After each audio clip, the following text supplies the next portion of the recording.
କେବଳ ଏହି ହିତାଧିକାରୀମାନଙ୍କୁ ଜୁନ୍ ଶେଷରେ ସୁଭଦ୍ରା ଯୋଜନାର 10,000 ଟଙ୍କା ମିଳିବା ପାଇଁ ଯାଉଛି।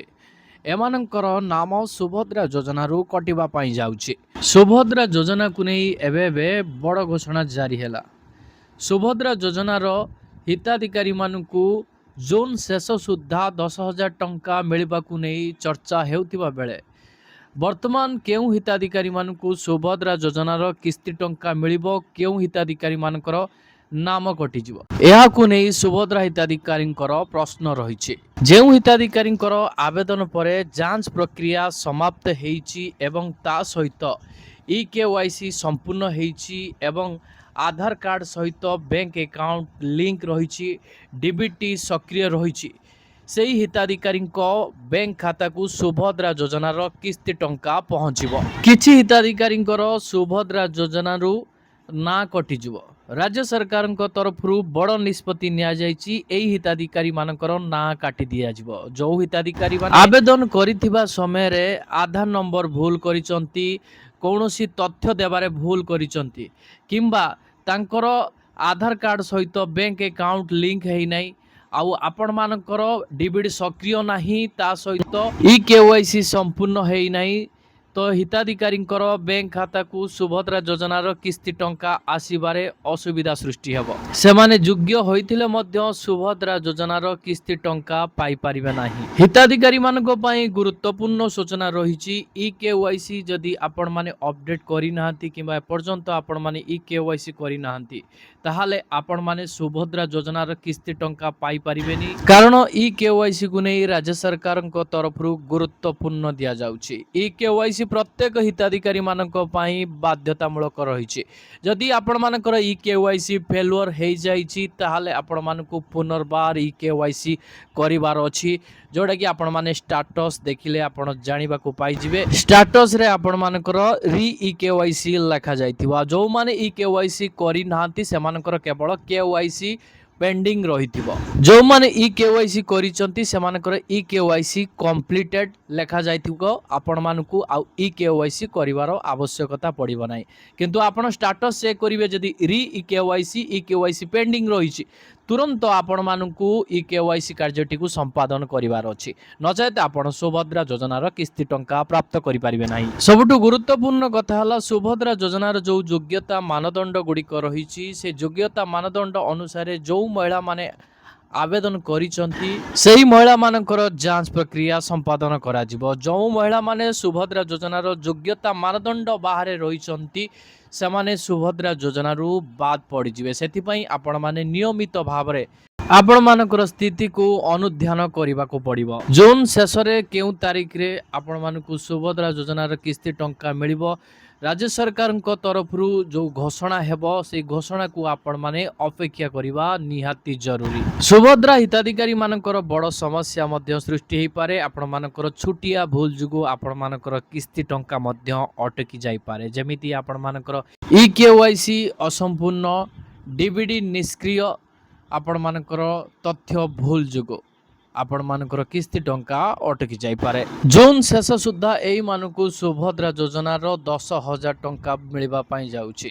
ତ କେଉଁ ଭୁଲ ଯୋଗୁଁ ସୁଭଦ୍ରା ଯୋଜନାର ହିତାଧିକାରୀମାନଙ୍କର ମଧ୍ୟ ନାମ କଟିବା ପାଇଁ ଯାଉଛି, କେଉଁମାନେ ସୁଭଦ୍ରା ଯୋଜନାର କିସ୍ତି ଟଙ୍କା ପାଇପାରିବେ, କେଉଁମାନେ ପାଇପାରିବେ ନାହିଁ, କେଉଁ କାରଣ ପାଇଁ ସେମାନଙ୍କର ନାମ ସୁଭଦ୍ରା ଯୋଜନାରୁ କାଟି ଦିଆଯାଇଛି, ସମ୍ପୂର୍ଣ୍ଣ ତଥ୍ୟ ଉପରେ ଆମେ ବିସ୍ତାର ଭାବରେ ଆଲୋଚନା କରିବା ଏହି ଭିଡ଼ିଓ ମାଧ୍ୟମରେ। ଆପଣ ସମସ୍ତେ ଜାଣିଛନ୍ତି ସୁଭଦ୍ରା ଯୋଜନା ହେଉଛି ରାଜ୍ୟର ମହିଳାମାନଙ୍କ ପାଇଁ ଏକ ସ୍ୱାବଲମ୍ବୀ ଯୋଜନା। ଏହି ଯୋଜନା ମହିଳାମାନେ କେମିତି ଆତ୍ମନିର୍ଭରଶୀଳ ହୋଇପାରିବେ, ସେଥିପାଇଁ ସୁଭଦ୍ରା ଯୋଜନାଟି ଓଡ଼ିଶାରେ ଲାଗୁ କରାଯାଇଥିଲା। ସୁଭଦ୍ରା ଯୋଜନାରେ ଯେଉଁ ହିତାଧିକାରୀମାନେ ସାମିଲ ହୋଇଛନ୍ତି ସେମାନଙ୍କୁ ପର୍ଯ୍ୟାୟକ୍ରମେ ସୁଭଦ୍ରା ଯୋଜନାର କିସ୍ତି ଟଙ୍କା ମିଳୁଛି। ତ ସବୁଠୁ ବଡ଼ କଥା ହେଲା, ସୁଭଦ୍ରା ଯୋଜନାର କେଉଁ ହିତାଧିକାରୀମାନଙ୍କୁ ସୁଭଦ୍ରା ଯୋଜନାର କିସ୍ତି ଟଙ୍କା ମିଳିବନି, ତ କାହିଁକି ମିଳିବନି, କେଉଁ ଭୁଲ ଯୋଗୁଁ ସୁଭଦ୍ରା ଯୋଜନାର କିସ୍ତି ଟଙ୍କା ଅନେକ ହିତାଧିକାରୀ ମାନଙ୍କୁ ମିଳିବନି। ଯେଉଁ ହିତାଧିକାରୀ ମାନେ ସୁଭଦ୍ରା ଯୋଜନାରେ ଆବେଦନ କରିଛନ୍ତି ସେମାନଙ୍କର କୌଣସି ଗୋଟିଏ ବି ଭୁଲ ନାହିଁ। ସେମାନେ ସୁଭଦ୍ରା ଯୋଜନାର କିସ୍ତି ଟଙ୍କା ପାଇବା ପାଇଁ ସମ୍ଭାବନା ରଖିଛନ୍ତି। ଯେଉଁ ହିତାଧିକାରୀ ମାନେ ବେନିଫିସିଆରୀ ଲିଷ୍ଟରେ ରହିଛନ୍ତି ସେମାନେ ସୁଭଦ୍ରା ଯୋଜନାର କିସ୍ତି ଟଙ୍କା ପାଇବା ପାଇଁ ହକଦାର ଅଟନ୍ତି। ତାପରେ ଯେଉଁ ହିତାଧିକାରୀଙ୍କର ବ୍ୟାଙ୍କ ଖାତାରେ ଆଧାର କାର୍ଡଟି ଲିଙ୍କ ଅଛି, ଡିବିଟି ସକ୍ରିୟ ଅଛି, ତ ସୁଭଦ୍ରା ଯୋଜନାର କିସ୍ତି ଟଙ୍କା ଆସିବା ବହୁତ ସହଜ ହୋଇଥାଏ। ସରକାରଙ୍କ ତରଫରୁ ଯେକୌଣସି ଯୋଜନାର କିସ୍ତି ଟଙ୍କା ଆପଣମାନେ ପ୍ରାପ୍ତ କରିପାରିବେ। ସେଥିପାଇଁ ହିତାଧିକାରୀମାନଙ୍କୁ ନିର୍ଦ୍ଦେଶ ଦିଆଯାଇଛି ଆପଣମାନଙ୍କର ବ୍ୟାଙ୍କ ଆକାଉଣ୍ଟର ସ୍ଥିତି ଥରେ ଯାଞ୍ଚ କରିନିଅନ୍ତୁ। ଯେମିତିକା ଆପଣମାନଙ୍କର ବ୍ୟାଙ୍କ ଆକାଉଣ୍ଟରେ ଇକେୱାଇସି ଆଧାର କାର୍ଡ ଲିଙ୍କ। ତାପରେ ଯେଉଁ ହିତାଧିକାରୀମାନେ ଇକେୱାଇସି ସମ୍ପୂର୍ଣ୍ଣ କରିଛନ୍ତି ସେମାନେ ସୁଭଦ୍ରା ଯୋଜନାର ହିତାଧିକାରୀ ରୂପେ ପୂର୍ଣ୍ଣ ରୂପେ ବିବେଚିତ ହେବେ। କାହିଁକି ନା ଇକେୱାଇସି ମାଧ୍ୟମରେ ସରକାର ହିତାଧିକାରୀଙ୍କର ସମ୍ପୂର୍ଣ୍ଣ ତଥ୍ୟ ଯାଞ୍ଚ କରିଥାନ୍ତି। ତାପରେ ଯେଉଁ ହିତାଧିକାରୀଙ୍କର ମୋବାଇଲ ନମ୍ବର, ଆଧାର ନମ୍ବର, ବ୍ୟାଙ୍କ ଆକାଉଣ୍ଟ ଇଏ ସମ୍ପୂର୍ଣ୍ଣ ଭାବରେ ଠିକ୍ ରହିଛି ସେମାନଙ୍କୁ ସୁଭଦ୍ରା ଯୋଜନା କିସ୍ତି ଟଙ୍କା ମିଳିବାରେ କୌଣସି ଅସୁବିଧା ସୃଷ୍ଟି ହେବ ନାହିଁ। ଯଦି ଆପଣମାନେ ସୁଭଦ୍ରା ଯୋଜନାର ଯୋଗ୍ୟତା ମାନଦଣ୍ଡ ପୂରଣ କରିବା ସହିତ ଆବେଦନର ସମ୍ପୂର୍ଣ୍ଣ ପ୍ରକ୍ରିୟା ଠିକଠାକ ରହିଛି ତାହେଲେ ହିତାଧିକାରୀମାନେ ଚିନ୍ତା କରିବାର କୌଣସି ଆବଶ୍ୟକତା ନାହିଁ। ଏହା ସହିତ ଆପଣମାନଙ୍କର ଆଧାର କାର୍ଡର ଯେଉଁ ତଥ୍ୟ ଗୁଡ଼ିକ ରହିଛି ତାହା ପୂର୍ଣ୍ଣ ରୂପେ ଠିକ୍ ଅଛି କି ନାହିଁ ଆପଣମାନେ ଥରେ ଯାଞ୍ଚ କରିନିଅନ୍ତୁ। ଯଦି ଆପଣମାନଙ୍କର ଆଧାର କାର୍ଡର କୌଣସି ବି ଗୋଟିଏ ତଥ୍ୟ ଭୁଲ ରହିଲା ତାହେଲେ ଆପଣମାନେ ଡାଟା ମିସମ୍ୟାଚ୍ର ପ୍ରୋବ୍ଲେମରେ ଆପଣମାନେ ପଡ଼ିପାରନ୍ତି, ଯାହାଫଳରେ ସୁଭଦ୍ରା ଯୋଜନାର କିସ୍ତି ଟଙ୍କା ଆପଣମାନଙ୍କର ଅଟକି ଯିବ। ଆପଣମାନେ ସୁଭଦ୍ରା ଯୋଜନାର କିସ୍ତି ଟଙ୍କା ପାଇପାରିବେ ନାହିଁ।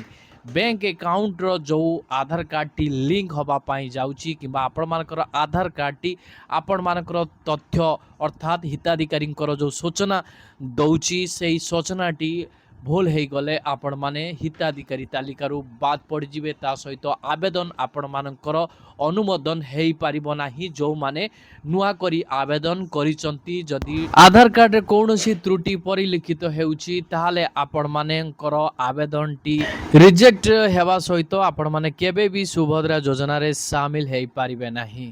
ଯଦି ଆପଣମାନଙ୍କର ଆଧାର କାର୍ଡରେ କୌଣସି ବି ଗୋଟିଏ ବି ତଥ୍ୟ ଯଦି ଭୁଲ ନାହିଁ ତାହେଲେ ଆପଣମାନେ ସୁଭଦ୍ରା ଯୋଜନାର ଜଣେ ଯୋଗ୍ୟ ହିତାଧିକାରୀ ରୂପେ ବିବେଚିତ ହେବେ। ଅନେକ ହିତାଧିକାରୀ ମାନେ ଜାଣିପାରନ୍ତିନି ସୁଭଦ୍ରା ଯୋଜନାର କିସ୍ତି ଟଙ୍କା କାହିଁକି ଅଟକି ଯାଉଛି। ଅନେକ ହିତାଧିକାରୀଙ୍କର ସୁଭଦ୍ରା ଯୋଜନାର କିସ୍ତି ଟଙ୍କା ବିଳମ୍ବରେ ତାଙ୍କ ବ୍ୟାଙ୍କ ଖାତାକୁ ମଧ୍ୟ ଆସିଥାଏ। ସେମାନେ ଏହା ଜାଣିପାରନ୍ତିନି ଯେ କୋଉଠି ତାଙ୍କର ଭୁଲ ରହୁଛି। ରାଜ୍ୟରେ ଲକ୍ଷ ଲକ୍ଷ ସୁଭଦ୍ରା ଯୋଜନା ହିତାଧିକାରୀ ମାନେ ପରବର୍ତ୍ତୀ କିସ୍ତି ଟଙ୍କା ପାଇବା ପାଇଁ ଅପେକ୍ଷା କରିଛନ୍ତି। ଏହାରି ମଧ୍ୟରେ ସୁଭଦ୍ରା ଯୋଜନାର କିସ୍ତି ଟଙ୍କା ଏହି କାରଣ ପାଇଁ ଅନେକ ହିତାଧିକାରୀଙ୍କର କିସ୍ତି ଟଙ୍କା ଅଟକି ଯାଇପାରେ। ଯଦି ଆପଣମାନଙ୍କର ଆଧାର କାର୍ଡର ତଥ୍ୟ, ବ୍ୟାଙ୍କ ଆକାଉଣ୍ଟର ତଥ୍ୟ, ଆବେଦନ କରିଥିବାର ତଥ୍ୟ ଯଦି ଠିକ୍ ଭାବରେ ମେଳ ଖାଇବନି ତାହେଲେ ଆପଣମାନଙ୍କୁ ସୁଭଦ୍ରା ଯୋଜନାର କିସ୍ତି ଟଙ୍କା ମିଳିବ ନାହିଁ।